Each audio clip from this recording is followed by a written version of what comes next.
Hello, I'm Bernanke from interest.co.nz and welcome to 90 at 9, brought to you in association with ASB.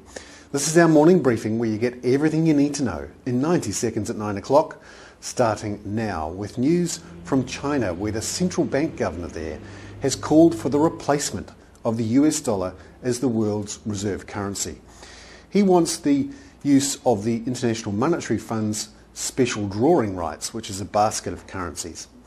Now, this is unlikely, frankly, but it does show how nervous the Chinese are about how America is handling the crisis by printing and spending more.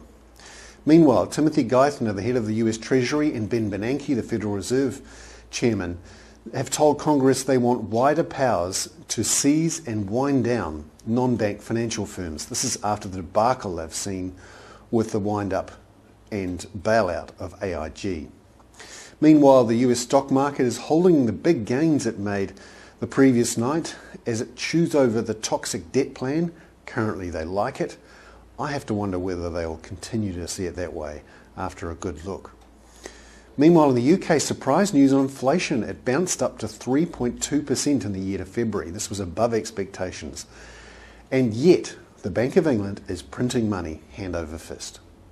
Meanwhile, closer to home, 250 cabin crew at Air New Zealand's Trans-Tasman and Pacific routes plan a 4-day strike over Easter. Essentially, they want the same pay as other cabin crew at Air New Zealand. And finally, ANZ plans to move 100 call centre jobs from Melbourne to Wellington. Unusual in this day and age. I'm Bernanke. That was 90 at 9, brought to you in association with ASB.